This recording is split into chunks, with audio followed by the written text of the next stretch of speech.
మాట్లాడదాము. Back sliding లేక వెనుదిరగడము, భక్తి తగ్గిపోవడము. సాధారణంగా మనం క్రైస్తవులుగా ప్రారంభంలో చాలా స్థిరంగా ఉంటాము, చాలా భక్తిపరులుగా, దేవునిలో భక్తిగా ఉంటాము. కానీ అలా కొంతకాలం అయిన తర్వాత ప్రతి ఒక్కరి జీవితంలో ఇది సాధారణంగా జరుగుతూ ఉంటుంది. పడిపోతూ ఉంటాం, వెనుదిరుగుతూ ఉంటాం. ఇన్ క్రిస్టియన్ ఫెయిత్, మన క్రైస్తవ విశ్వాసంలో బ్యాక్ స్లైడింగ్ అనేది మనకు తెలియకుండా జరుగుతూ ఉంటుంది. ఇది మనం అనుకుంటాం భక్తిగా ఉన్నామని, ఆత్మీయంగా ఉన్నామని, కానీ భక్తి మనకు తెలియకుండానే తగ్గిపోవడము,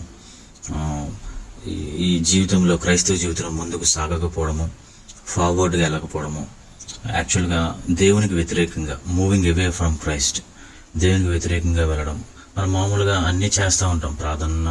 ప్రార్థనలో పాలు పంచుకుంటాము, ప్రార్థన చేస్తాము, బైబిల్ చదువుకుంటాము. ఇవన్నీ కూడా ఏదో ఒక ఫార్మాట్లో వెళ్ళిపోతూ ఉంటాయి అలవాటు ప్రకారంగా. కానీ యాక్చువల్గా మన ఆత్మీయ స్థితి చూసుకున్నప్పుడు అది అసలైన భక్తి, దేవుడితో సరైన కనెక్షన్ లేకుండా అయిపోతూ ఉంటాం ఒక్కొక్కసారి. అది మనకు తెలియకుండా నెమ్మదిగా జరుగుతూ ఉంటుంది. Will go in the wrong way. అది చాలామంది క్రైస్తవుల్లో జరుగుతూ ఉంటుంది. ఒక్కొక్కసారి అయితే క్రైస్తవులుగా మనము మొదట్లో ఉన్నంత ఆ భక్తి కానీ, ఆ ప్యాషన్ కానీ, అది తర్వాత రోజుల్లో మనం కొంచెం చల్లబడిపోతూ ఉంటాం, నులివెచ్చని జీవితంలోకి వెళ్ళిపోతూ ఉంటాం. ఎవరైనా వచ్చి ఒక ప్రశ్న వేశారు అనుకోండి, దేవుణ్ణి నువ్వేను విడిచిపెట్టేస్తున్నావా, లేదా దేవునికి దూరంగా ఉన్నావంటే, అబ్బాయి లేదే, నేను అసలు దేవుని విడిచిపెట్టను, అటువంటి ఆ సమస్య లేదు అంటాం. కానీ 1 కొరింథీయుల పత్రిక 10-12 అధ్యాయము తెలియజేస్తుంది, తాను నిల్చున్నానని తలంచువాడు పడుకున్నట్లు జాగ్రత్తగా చూసుకుని వలన. మనం నిలబడ్డాము, మనం బాగానే ఉన్నాము, మనం భక్తిలో ఉన్నాము, నేనెందుకు పడిపోతాను, అలా అటువంటి అవకాశమే రాదు అని మనం అనుకోకూడదు అంట. ఎందుకంటే కేవలము అది దేవుని కృపను బట్టి మనం నిలబడి ఉన్నాము. మనలో ఆ గర్వం కూడా రానివ్వకూడదు.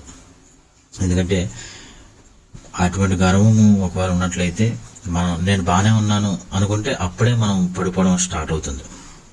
సో అది ఒక హెచ్చరికగా మనకు దేవుడు తెలియజేశాడు. 1 కొరింథీయులు రాసిన పత్రిక 10వ అధ్యాయం 12వ వచనంలో, తాను నిల్చున్నానని తలంచువాడు పడుకున్నట్లు జాగ్రత్తగా చూసుకుని వెళ్ళాను. మనం ఎలా జాగ్రత్తగా చూసుకోవాలంటే అది కేవలం దేవుని కృప మనకు కావాలి అని మనం ప్రార్థన చేసుకోవడం బట్టే, దేవుని కేవలం ఆయన కృపను బట్టే మనం ఈరోజు ఈ స్థితిలో ఉన్నాము, ఈరోజు మనము నిలబడగలిగాము అంటే కేవలం ఆయన మన పట్ల చూపిస్తున్న కృప, కనికరం. మనకు ఒక్కొక్కసారి ఆయన కృప ఉన్నా, ఆయన వాక్యం మనం వింటా ఉన్నా, మనం అది తిరస్కరిస్తే, పట్టించుకోకపోతే పడిపోయే అవకాశము చాలా ఉంది. సో కొన్ని సూచనలు ఏంటంటే బ్యాక్ స్లైడింగ్లో మనకు తెలియకుండా జరిగేవి. డిక్రీజ్ ఇన్ క్వైట్ టైం, మనం దేవునికి ఇచ్చే సమయం, పర్సనల్ టైం, మనం అందరం కలిసి ప్రార్థన చేసుకోవడము ఇది వేరు. కానీ పర్సనల్గా అందరితో పాటు ఉంటాం, ఫ్యామిలీలో ఒకవేళ ఫ్యామిలీ ప్రేయర్ జరుగుతున్న ఇంట్లో పర్సనల్గా మనము దేవునితో మాట్లాడటము, పర్సనల్గా దేవునితో ఆయన సహవాసాన్ని ఇష్టపడము తగ్గిపోతూ ఉంటుంది. అది ఒక సైన్ మనం బ్యాక్ స్లైడ్ అవుతున్నాము, లేకపోతే పడిపోతున్నాము, భక్తి మనలో తగ్గుతుంది అనే దానికి మొదటిగా decrease in quiet time, personal time మనం తగ్గిపోతూ ఉంటుంది. అంటే పర్సనల్ టైమే లేకుండా అయిపోతుంది ఒక్కొక్కసారి. సో అలా ఇంట్రెస్ట్ తగ్గుతుంది. లాస్ ఆఫ్ కన్విక్షన్ రెండోది. ఒక్కొక్కసారి మనము ఏదైనా తప్పు చేసినా ఫస్ట్ ఒకసారి క్షమించని అడుగుతాము. అలా రెగ్యులర్గా చేసేటప్పటికి గట్టిగా మనం నోటితో మనం అనుకున్న మాట్లాడేయడం, లేకపోతే చూడకూడదు చూడటం, ఇవన్నీ రెగ్యులర్గా ఒక్కొక్కసారి మనకి ఎదురవుతూ ఉన్న సమస్యలు. కోప్పడ్డం, అవి చేస్తున్నప్పుడు మనము ఆ కన్విక్షన్ ఉండదు. అంటే పశ్చాత్తాపడ్డము, దేవుని దగ్గరికి వెళ్ళి వెంటనే దేవా నేను ఈ విధంగా మాట్లాడాను, చూడకూడనివి చూశాను, నీకు టైం ఇవ్వకుండా చేశాను, దేవునికి ఏదైనా బాధ పెట్టినవి, వాక్యానికి వ్యతిరేకంగా మన జీవితంలో ఏదైనా చేసినప్పుడు వెళ్ళి దేవుడి దగ్గరికి వెళ్ళి పశ్చాత్తాపడము, దేవా నన్ను క్షమించు అని అడిగే మనస్సు పోతూ ఉంటుంది, మారిపోతూ ఉంటుంది. అది మనం లైట్గా తీసుకుంటూ ఉంటాం అనమాట. So that is one of the sign of backsliding, పడిపోవడానికి కారణము. అలాగే ప్రార్థన చేస్తాం కానీ ఆ ప్రార్థనలో జవాబు వస్తుందని నమ్మం, విశ్వాసం ఉండదు. ఏదో ప్రార్థన చేస్తూ ఉంటాం, దేవుడు ఇస్తాడో లేదో అలా ఆ నమ్మకం ఉండదు. ఏదో ఇంకా నమ్మక వాస్తు ప్రార్థన చేస్తూ ఉంటాం. We lose confidence in prayer. మూడోది. నాలుగోది, కంపాషన్ కూడా ఉండదు. We lose compassion. అంటే ఎవరైనా ఏదన్నా ఆపదలో ఉన్నా, సమస్యలో ఉన్నా మనకు చెప్పినా వింటాము, కానీ మన హృదయం బండబారిపోయి ఉంటుంది అనమాట. మనం ఎవరైనా బాధలో ఉంటే కనికరం రాదు, ఎవరైనా సమస్యలో ఉన్నా అయ్యో పాపం ఒక అనిపించదు, వింటాము. అలాగే అయిపోయింది ఇప్పుడు అందరి జీవితాలు, అలాగే అయిపోయినాయి, బండబారిపోయినాయి. ఎవరైనా బాగులేకపోయినా పెద్దగా మనకి అంతగా కదిలించబడం. It's one of the sign of backsliding. మన ఆత్మీయ జీవితంలో మనం పడిపోయాము ఆల్రెడీ అనే దానికి ఒక కారణం.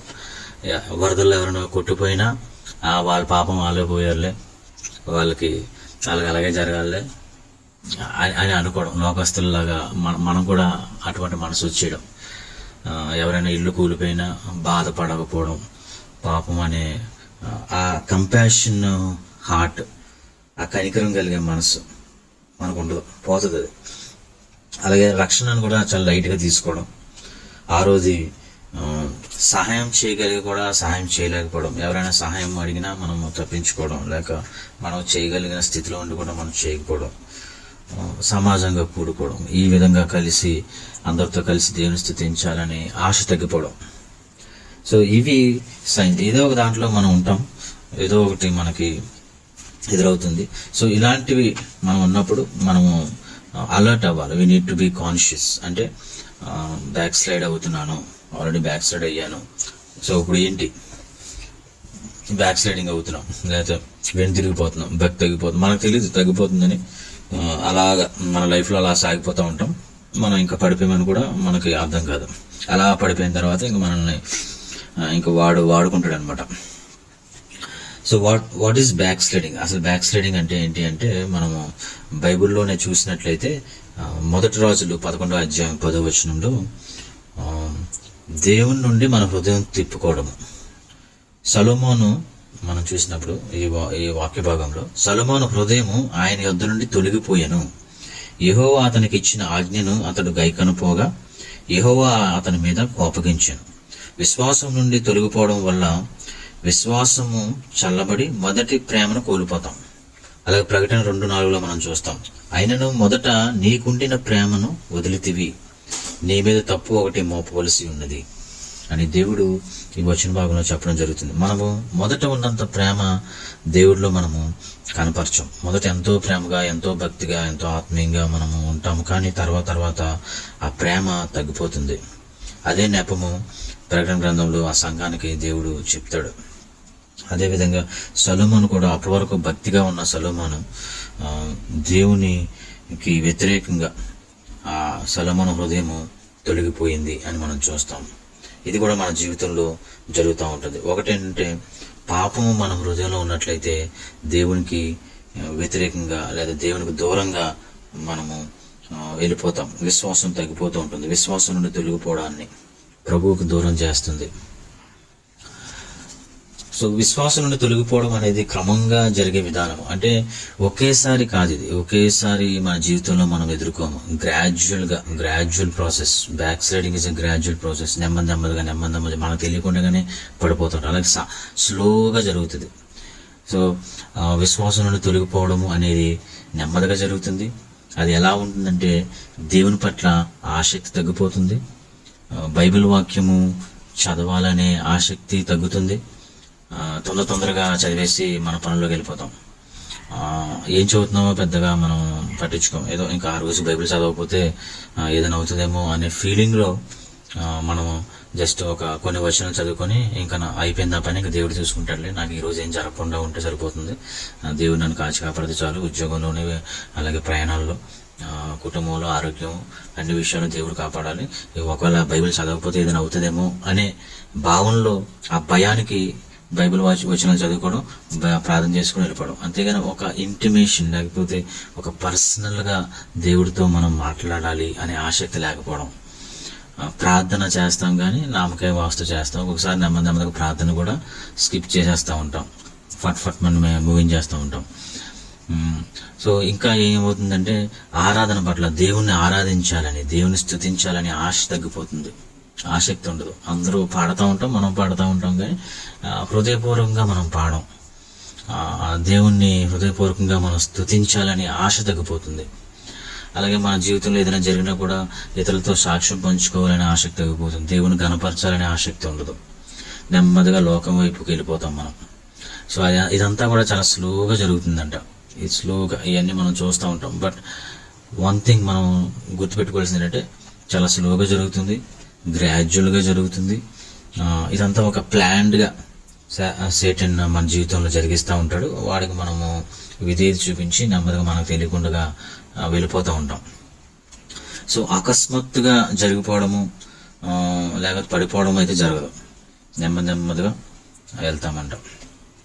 ఏంటంటే చిన్న చిన్న విషయాలు నెమ్మదిగా మన హృదయంలోకి వస్తూ ఉంటాయి. వాటిని నెమ్మదిగా బిల్డ్ అవుతూ ఉంటాయి. అలాగా మనం పడిపోయామన్నట్టు కూడా మనం తెలుసుకోలేకపోతాం. సో లోతు జీవితం మనం చూసినప్పుడు 7 అంశాలు మనం చూస్తాము. ఆదికాండం 13:10 ఉంటుంది లోతు గురించి. లోతు అందులో ఏంటంటే, ఎందుకు లోతు దేవుడు దూరంగా వెళ్ళిపోయాడు అనే దానికి మనం చూసినట్లయితే కొన్ని పాఠాలు నేర్చుకోవచ్చు. ఇందులో దురాశ ఒకటి.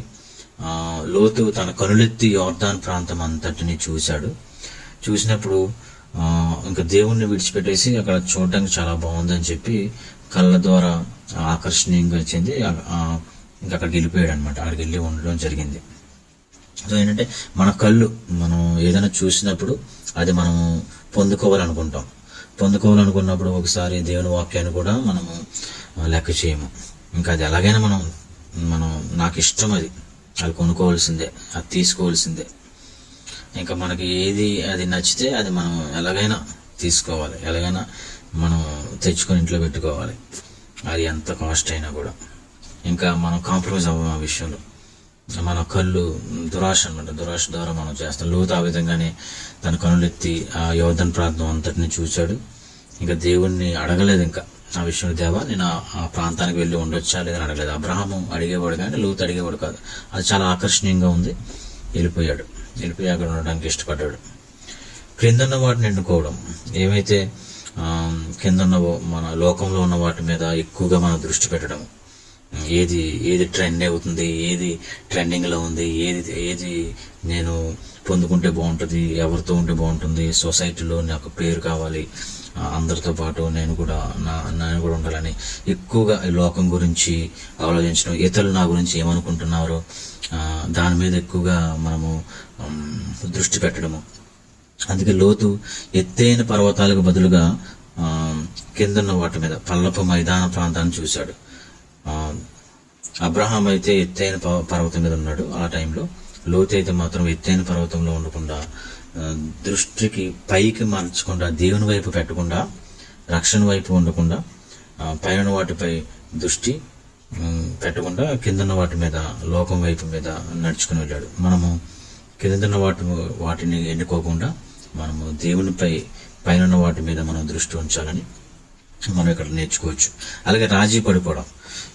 లోతు ఏం చేశాడంటే, ఇంకా అక్కడ చాలా రమ్యంగా ఉంది, చాలా ఆకర్షణీయంగా ఉందని చెప్పేసి దేవుని వాక్యానికి రాజీ పడిపోయాడు. ఇంకా వ్యతిరేకంగా లోతు సుధము వైపు తన గుడారం వేశాడు. లోతు రాజీ పడి పాపానికి సమీపంగా వచ్చాడు. అబ్రహాము దేవుణ్ణి ఏం చేసినా దేవుణ్ణి అడిగి చేసేవాడు. లోతు మాత్రము లోకాన్ని చూసి ఆకర్షితుడై లోకానికి రాజీ పడిపోయాడు. మనం కాంప్రమైజ్ అయిపోతూ ఉంటాం కొన్ని విషయాల్లో. వాక్యానికి వ్యతిరేకంగా అయినా కూడా ఒకసారి మన జీవితంలో కాంప్రమైజ్ అయిపోయి నిర్ణయాలు తీసుకుంటూ ఉంటాం. పర్వాలేదులే ఈసారికి అన్నట్టు.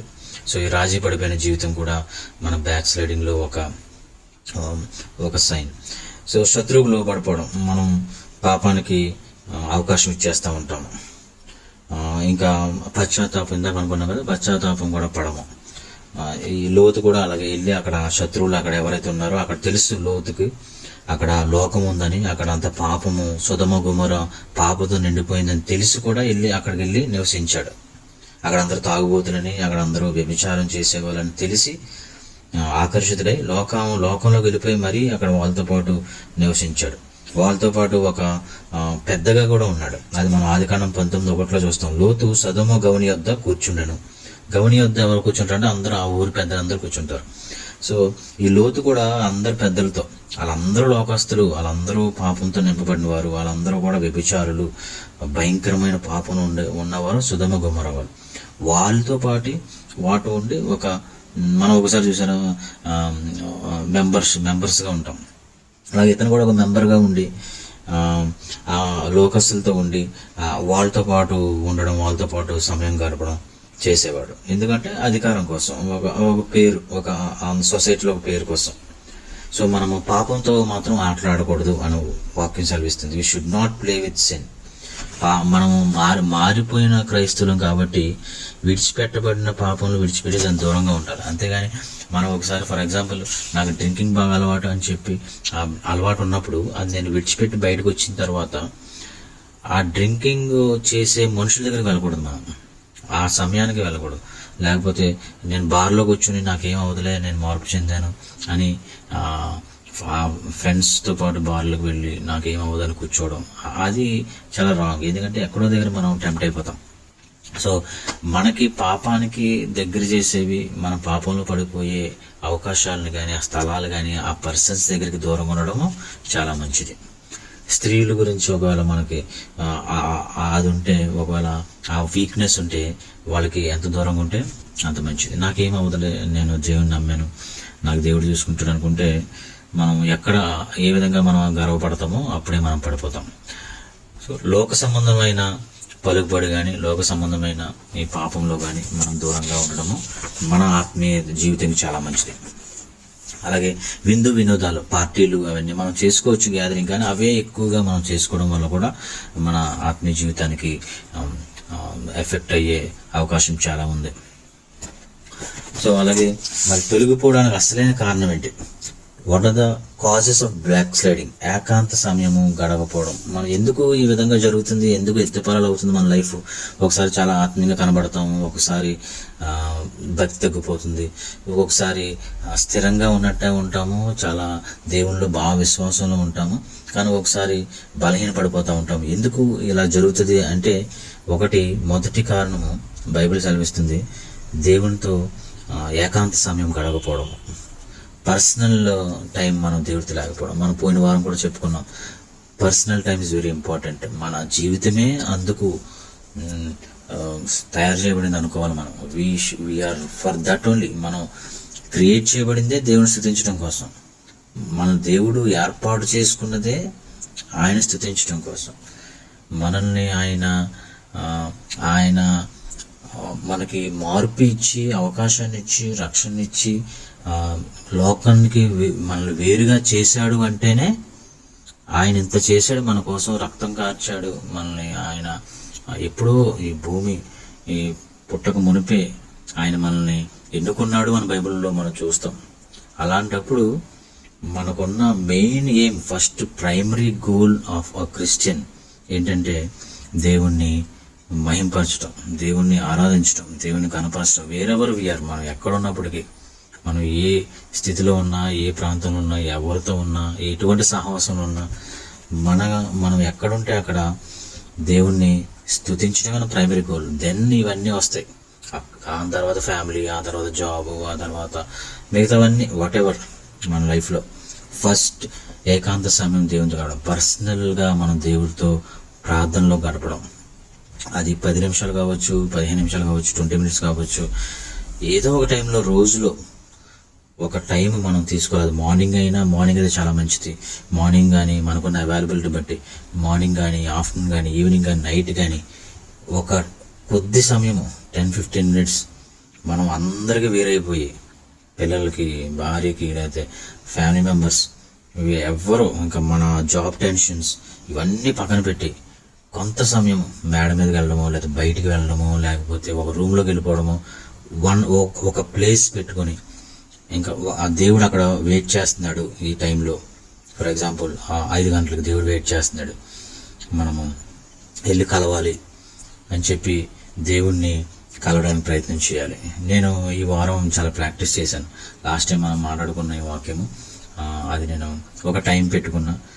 మనం ఈ విధంగా అందరం కలిసి ప్రార్థన చేసుకోవడం ఒకటి, ఫ్యామిలీ ప్రేయర్ చేసుకోవడం ఒకటి, బట్ పర్సనల్గా దేవుడితో దేవుడు ప్రాక్టీస్ చేశా. ఇది నేను అంటే అనుకొని మరీ ప్రాక్టీస్ చేసుకున్నాను. ముందు కూడా చేసేవాను, కానీ ఈసారి మాత్రం ఈ టైంలో గాడ్ విల్ బి వెయిటింగ్, దేవుడు వెయిట్ చేస్తూ ఉంటాడు అని చెప్పి దేవుడి దగ్గరికి అంటే ఆయన ఆ సన్నిధికి వెళ్ళి ఒక సమయం ఒక టైం పెట్టుకుని ఒక ప్లేస్లోకి వెళ్ళి బయటికి వెళ్ళిపోయి ఒక 15 minutes దేవుడితో ఇంకా కంటిన్యూస్గా మనం అనుకున్నాం కదా దేవునితో ఎలా మాట్లాడాలి. తండ్రి చిన్నపిల్లలు తండ్రితో ఏ విధంగా మాట్లాడతారు, దేవా నాకు ఇది లేదు, దేవా నాకు అది కావాలి, నా పరిస్థితి ఎలా ఉంది, దేవా నువ్వు ప్రోగ్రామ్ ఈ స్థితిలో ఉన్నట్టు కేవలం నీ వల్లే అని దేవుని స్థుతించడం, కనపరచడం, కాసేపు దేవుణ్ణి పోడిన తర్వాత మన కరెంట్ సిచ్యువేషన్ దేవుని చెప్పుకోవడం, ఇంకా మనకున్నదంతా కూడా దేవుని దగ్గర వదిలేయడం, బర్స్ట్ అయిపోవడం, దేవా ఇంకంతా నువ్వే చూసుకోవాలి, it's in your hands lord అని చెప్పి మొత్తం మనకు మనం దేవుని సమర్పించేసుకొని ఒకవేళ బాధ వస్తే బాధ అన్నీ అక్కడే కక్కేసి దేవుని దగ్గర మళ్ళీ తిరిగి వచ్చాడు. So I practice it from 1 week. చాలా బాగుంది నిజంగా. అవి చెప్తున్న తర్వాత చాలా ఫ్రీగా అనిపించింది. బట్ అలా కొంతకాలం అయిన తర్వాత చూశాను చేంజెస్ కూడా, పరిస్థితులు మారడము, దేవుడు మనకు అనుకూలంగా చేయడము, ఇవన్నీ నాకు అనుభవపూర్వకంగా చూడగలిగాను. సో అది ఈ అనుభవం మనందరికీ ఉందనుకుంటున్నాను. ఒకవేళ తగ్గిపోయినా, but let's start. This is చాలా మంచిది, ఇది చాలా ప్రైమరీ గోల్. దేవుడు కోరుకునేది ఇదే, మనము పర్సనల్గా ఆయనతో మనం గడుపుతామనేది. సో ఏకాంత సమయము మనము గడపకపోవడం వల్ల మనం ఏమవుతామో బ్యాక్ స్లైడ్ అయిపోతాం, దిగజారిపోతూ ఉంటాం. ఇది మనకు తెలియదు, గడపలేకపోతున్నాను అనుకుంటూ ఉంటాము, అలాగే గడిచిపోతూ ఉంటుంది లైఫ్. మనం పర్టికులర్గా టైం తీసుకొని చేయాల్సిందే. తర్వాత ఏమవుతుందంటే నెమ్మదిగా ప్రార్థన చేయడం కూడా విఫలం అవుతాం. ప్రార్థన చేయాలనిపించదు, ఇంకా నెమ్మదిగా దేవుడి కోసం, అనేక మంది కోసం విజ్ఞాపన చేయాలని, ఇంకేదో మన విషయాలు, మన ఫ్యామిలీ విషయాలు, పర్సనల్ విషయాలు మాట్లాడేసుకుని ఊరుకుంటాం. కానీ ఇంకెవరి గురించి ప్రార్థన చేయము. పాపం ఎవరైనా మనకు ఫోన్ చేసి, బ్రదర్ మనకి ఇలా ఉంది, మన పిల్లలు బాగాలేరు, లేకపోతే ఇవి సమస్యలు ఉన్నాయి అని చెప్పినా సరే చేస్తామంటాము.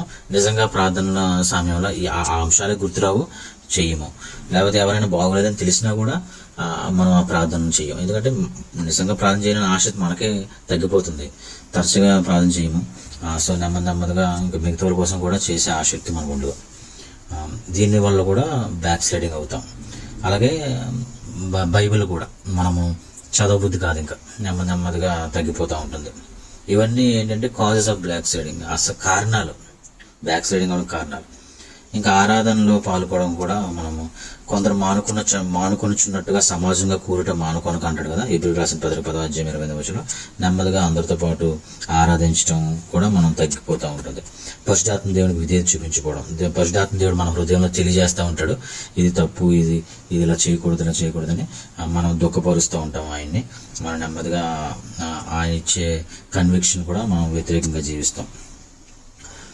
అలాగే క్రీస్తుని రక్షకునిగా అంగీకరించకపోవడం. అందరూ ఎదుట మత్తయి సువార్త ఏం చెప్తుంది 10:33 మనుషుల ఎదుట ఎవడు నన్ను ఎరుగునను వారిని పరలోకమందు నా తండ్రి ఎదుట నేను ఎరుగునందును.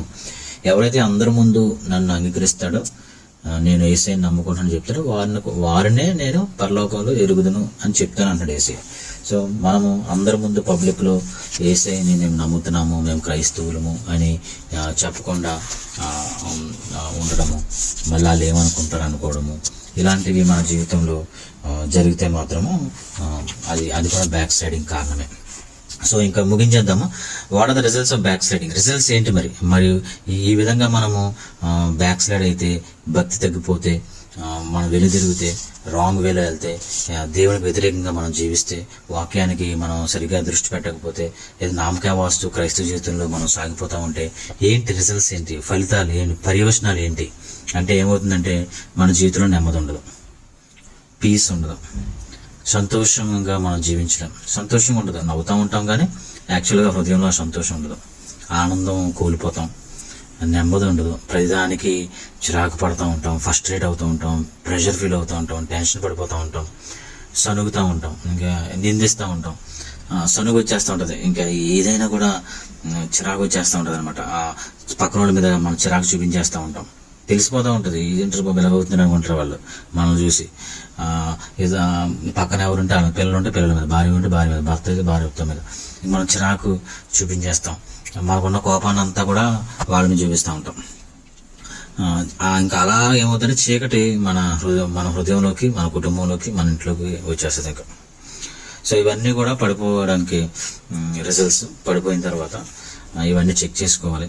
సో దీన్ని బట్టి ఏమంటే యాక్చువల్గా దేవుడు మనకి ఇచ్చే బ్లెస్సింగ్స్ కూలిపోతాం. We lose blessings. First thing, దేవుడు మనకు కొన్ని బ్లెస్సింగ్స్ ఇవ్వాలని దాచిపెడతాడు.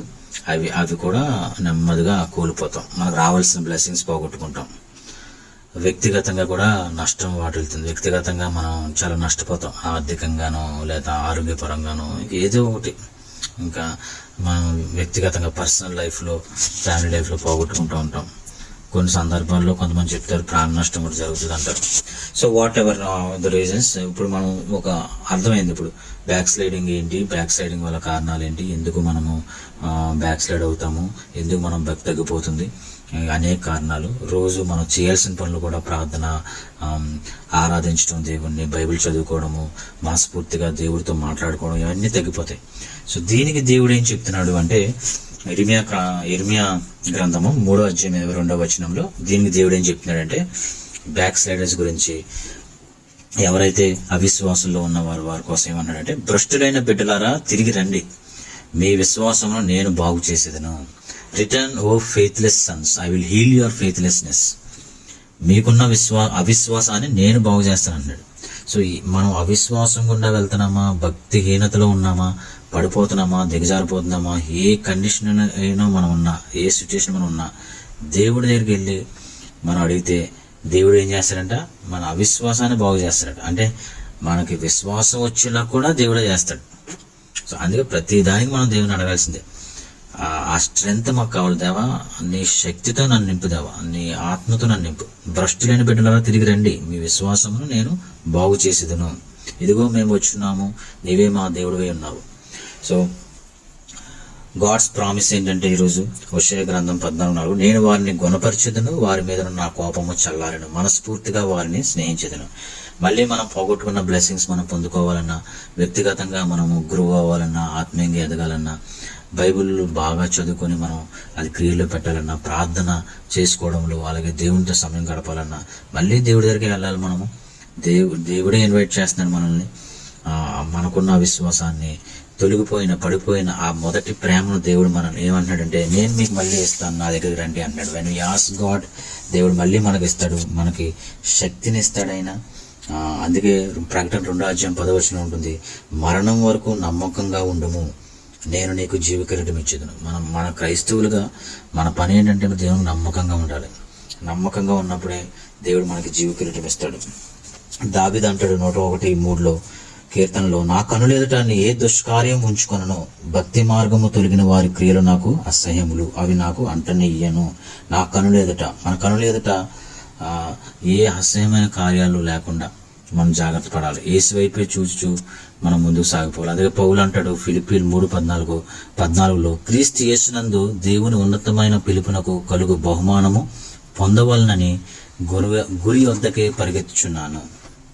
సో ఇవన్నీ మనము గుర్తుపెట్టుకుని పర్సనల్గా దేవుడితో మనం గడపడానికి ప్రయత్నం చేసినప్పుడు, అది జరుగుతున్నప్పుడు ఆటోమేటిక్గా ఇవన్నీ కూడా మనము మళ్ళీ నిలబడడానికి నామకార్థంగా క్రైస్తవ జీవితంలో కాకుండా సంతోషంగా, ఆనందంగా, నెమ్మది కలిగి దేవుని బ్లెస్సింగ్స్తో మళ్ళా మనము ముందుకు సాగడానికి దేవుడు మనకి కాపుదలనిస్తాడు. ప్రార్థన